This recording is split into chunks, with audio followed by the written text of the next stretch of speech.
Hi there, I'm Krishna Rao, and I'm a graduate student in the Remote Sensing Eco-Hydrology group at Stanford University. Today, I'll be presenting my work on the effect of plant water sensitivity on wildfire vulnerability. I'll show some empirical evidence from the Western United States and also come up with possible hypotheses for the effect of plant traits on burned area. Let's get started. In the Western United States, burned area has increased tremendously in the recent past. Here, I'm showing a plot where the y-axis is the burned area on a logarithmic scale, and you can see that it is almost strongly correlated to atmospheric dryness, which is shown on the x-axis. Well, x-axis is in reality atmospheric dryness anomaly, so higher the number, drier the atmosphere. And you can see that there's a strong correlation when we see the entire Western United States as a whole. But does that relationship hold true, not just in a macro perspective, but in smaller regions as well? Thankfully, there is already a study which did exactly that and showed that the relationship between burned area and atmospheric dryness is very strong in some ecoregions, like the Great Plains here, for example. Uh, Here, the colors actually represent the strength of the correlation. But it also showed that this correlation actually can be very weak in some other regions as well. Now, this uh, study did not actually go into the causes of the difference in variations, but then we can also always hypothesize what could this be driven by. Well, in this talk, I will argue that the correlation between burned area and atmospheric dryness is actually impacted by plant traits. But if you're thinking, why would plant traits even affect burned area, we can think about the four switch model, which Rachel Nolan recently talked about in their paper, where wildfires is conceptualized as something that occurs only when all of these four factors parallelly hold true. Well, the first one is that we need fuels to be contiguous so that if fire occurs, it'll spread. We need fuels to be dry enough so that if there is a source of ignition, then the fuels will catch fire. We need weather which is conducive to not only igniting but also spread wildfires. So we need like things like high temperature, high winds, low precipitation, and so on. And finally, we need sources of ignition for the fire to even ignite. The role of plant traits in all of these is that they affect the way in which fuels occur spatially, but also how fuels dry down, as shown by all of these four arrows over here.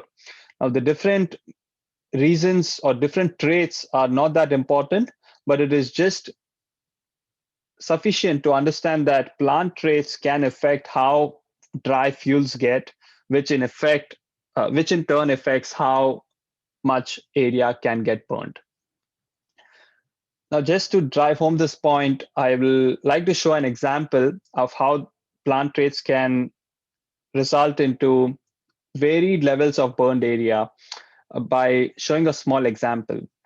Just this morning, I plucked two leaves not too far away from my house. The left one is from a birch tree, which plant hydraulics people know as to be a drought sensitive tree.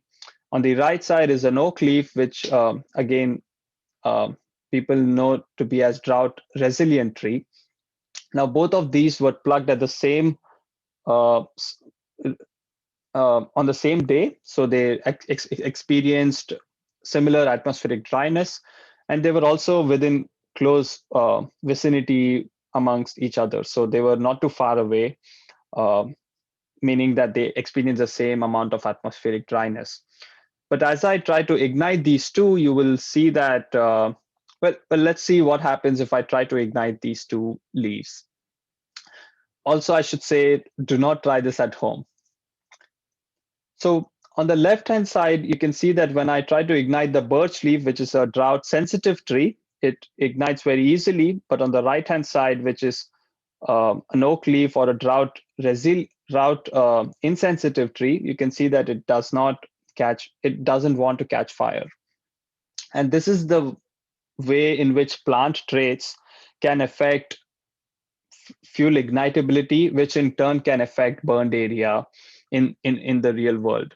Even though both the plants experience the same atmospheric dryness, the plant traits manage their fuel dryness in a way that can lead to different outcomes, even if both were tried to be ignited.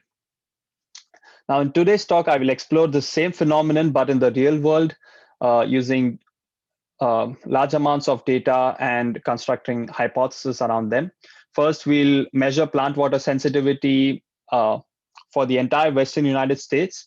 Then we'll see if plant water sensitivity affects burned area in reality, even though the theory shows that it should affect.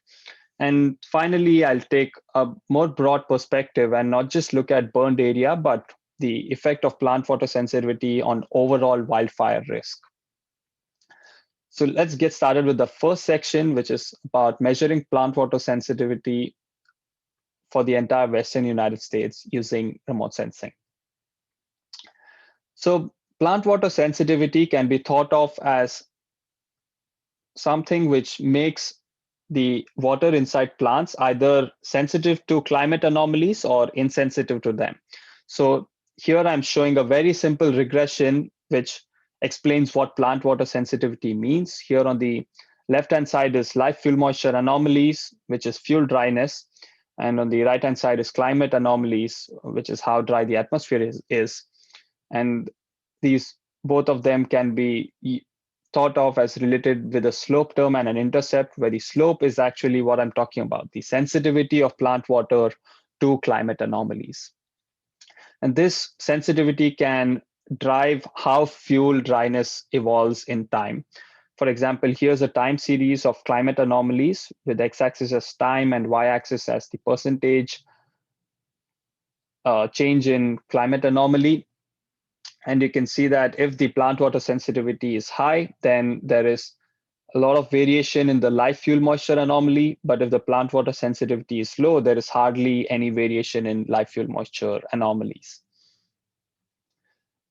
Now, if we had data for live fuel moisture anomalies everywhere, we could just train this regression and be done with it. Unfortunately, live fuel moisture data is available only in certain locations. These are the locations known as RAWS weather stations, and they are maintained by the United States Forest Service staff. Those locations are shown here with an example time series on the right-hand side. So to fill in these gaps in space, but also in time, we used a neural network with the training data as this live fuel moisture measurements from the National Fuel Moisture Database. The network was trained using microwave and optical remote sensing measurements. And by training and validating at some sites which were left out, they were not used to train them, to train the model, we came up with live fuel moisture maps, continuous in space as well as in time, the seasonality of which is shown on the right here. It says forest dryness, but it's just live fuel moisture. If you're interested in knowing more about the algorithm, you can look at the manuscript which is cited below. If you're just interested in using the live fuel moisture data or just exploring it, there is also a link to an interactive web application below the animation. Well, now that we have these live fuel moisture live fuel moisture maps, we first would like to know if these are good enough, if these are accurate enough. So we validated it against data that was left out. They were not used to train, and we validated it against all possible species which were in the database, and we saw that it does pretty decently with an R-squared of 0.63.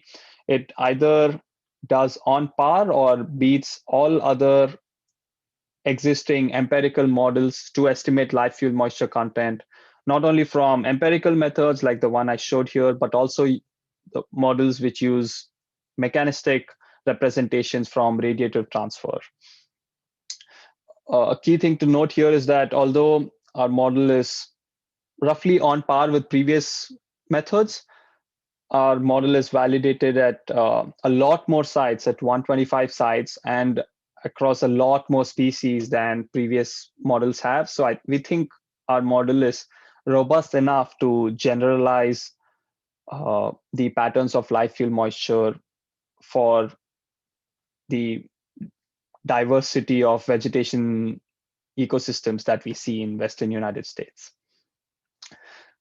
With this trained and validated model's output of life, fuel, moisture, now we can go back to that regression which I introduced earlier and train the regression coefficients for every pixel in Western United States. And we see that when we do that, we'll see some geographic patterns. But one thing to note here is that the plant water sensitivity is just shown as a raw number between 0 and 2. And that doesn't have any physical significance. It just happened to be the strength of that slope parameter from the regression. From this map, you can already see some hotspots of plant water sensitivity emerging, with regions like the southern Sierra Nevada and some regions in the Oregon showing very high sensitivity to climate anomalies. What this means is that if the atmosphere gets dry in these regions, the plants get very dry because of the high sensitivity of plant water to water limitation. One thing which I did not go into when I introduced this equation is that there can actually be lags between life, fuel, moisture, and climate. That's because plant water has certain amount of memory associated with it. So even though I'm showing this regression like this over here, in reality, the coefficients were trained only after accounting for the lags between life, fuel, moisture, and climate anomalies. Now that we have this plant water sensitivity map ready, we are in a position to test the hypothesis which I introduced earlier, is that does this reality of plant traits, in this case plant water sensitivity, affect the way in which burned area evolves over time with increasing atmospheric dryness. So that brings me to the second section of my talk, where I'm going to test if plant water sensitivity affects increases in burned area. Now, taking the map that we just established from the first section, we can first just grab the least sensitive areas or the darkest green areas from this map and see if burned area has increased when vapor pressure deficit or atmospheric dryness has increased. And sure enough, it has. Over the last 20 years, from 2000 to 2020, we see that when atmospheric was dry on average for a year, the burned area was also high corresponding to that year. Here, each point is 1 year from the database. Comparing this to another extreme where we just look at the regions with very high plant water sensitivity, so the darkest pink regions from this map, we can see that for these regions, burned area has increased by a lot more. The slope is a lot stronger in the case where plant water sensitivity was high. Putting this in terms of numbers, we see that the slope increases by a factor of 2, actually greater than, a little more higher than a factor of 2 when plant water sensitivity was the highest. This evidence is just for the extremes of plant water sensitivity, but if you can imagine that we can do this for every bin of plant water sensitivity and come up with a continuous representation of the effect of plant water sensitivity to increases in burned area with atmospheric dryness. Here we showed a very strong link between the two. So what is happening in reality is that as ecosystems vulnerability to drought increases in x-axis, the increase in burned area with atmospheric dryness also increases. And this actually has a lot of implications for the way we think about wildfire hazard, because until now, our models have not incorporated any sense of plant traits or the effects of them on wildfire hazard at all. So what can be learned from this evidence presented here? Well, firstly, that if we just look at large scale analysis, we are likely to miss regional hotspots in fire hazard, as we showed here from the plant water sensitivity map. We also saw that plant traits can have a big effect on fire hazard. So I argue that they should be considered while mapping fire hazard severity zones. Currently, to the best of my knowledge, the hazard severity zones are mapped only using fire weather and fuel available and fuel types. But then how plants are sensitive to the fire weather is not really captured in the way we delineate fire hazard zones. And thirdly, this is evidence just by looking backwards in time. But then as climate continues to change, as the atmosphere continues to dry, we are likely to see some hotspots of fire hazard.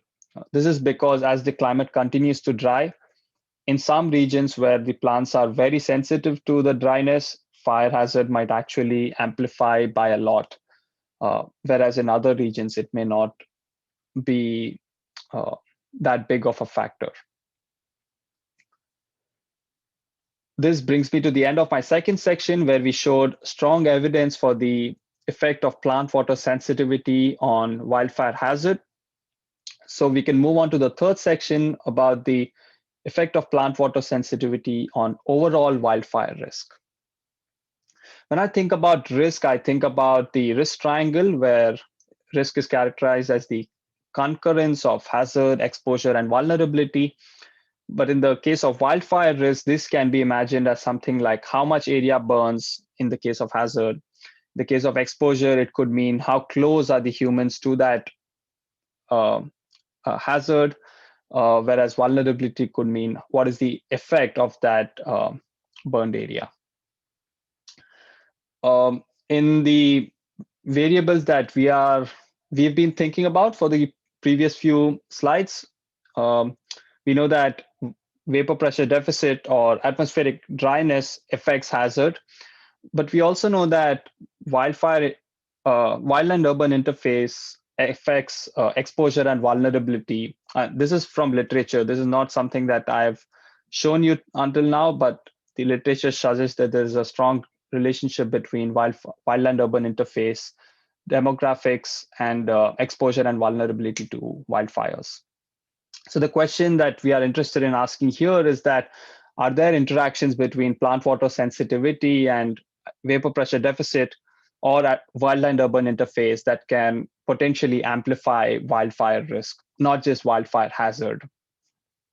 So getting into the first part, the effect of plant water interaction of plant water sensitivity with vapor pressure deficit, we see that over the last 50 years, in fact, the increases in vapor pressure deficit have been somewhat correlated with the plant water sensitivity, as shown by the box plot here.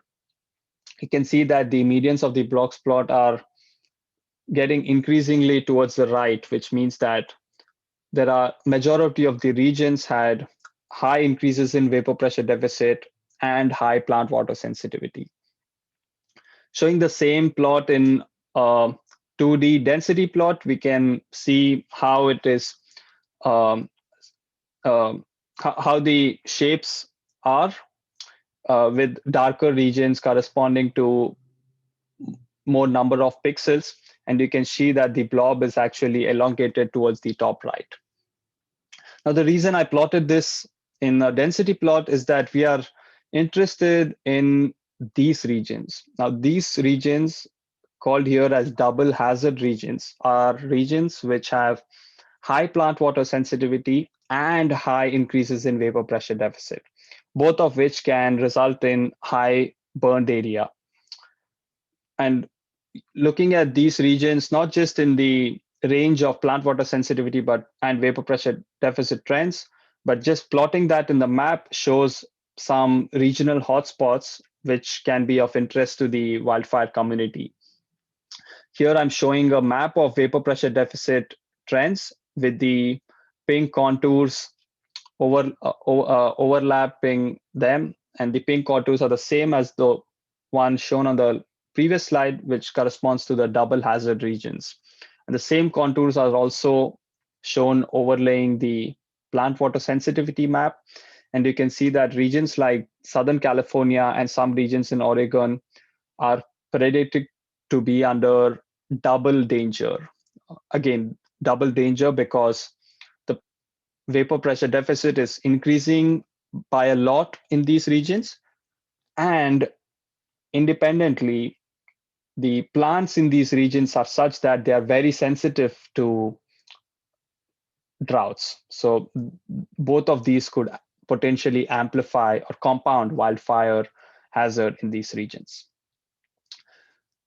Now, looking at the last question that we're interested in, are there interactions between plant water sensitivity and the evolution of wildland urban interface in our study area?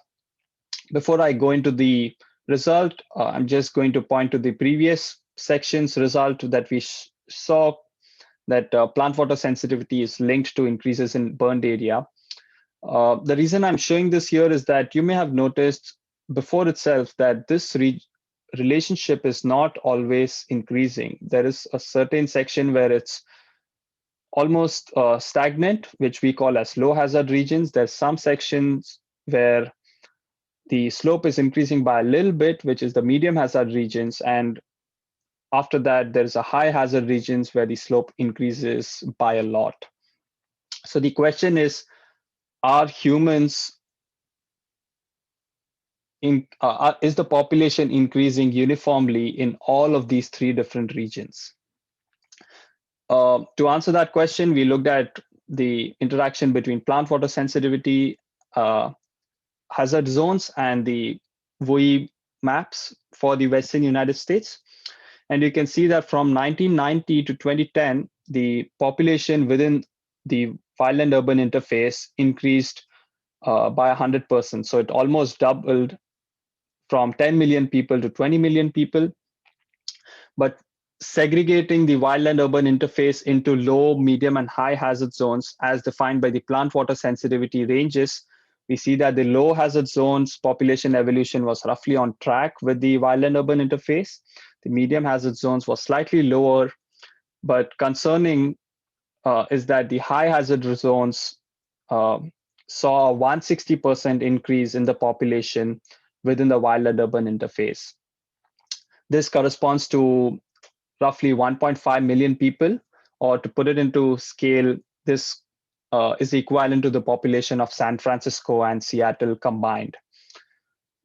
This, of course, is very concerning because currently the wildfire community has thought about the wildland urban interface as something uniform. But here we show that actually the demographic evolution has not been uniform, and it has certainly been such that humans have prioritized or preferred moving into the high hazard zones at relatively a much higher pace than the other regions. So to conclude, in this talk, we first saw that live fuel moisture maps were created to answer all these questions, but then you could also potentially ask other questions using this. So I'm putting the reference for that again down here. We also saw that the effect of plant water sensitivity on increases in burned area, and we saw very strong evidence for the same, which is currently not captured by the wildfire models. And finally, we saw that our population evolution has been such that people have preferentially prioritized moving into the highest hazard zones within the wildland urban interface of the Western United States. Thank you for listening to the talk, and I'll be glad to answer any questions that you may have.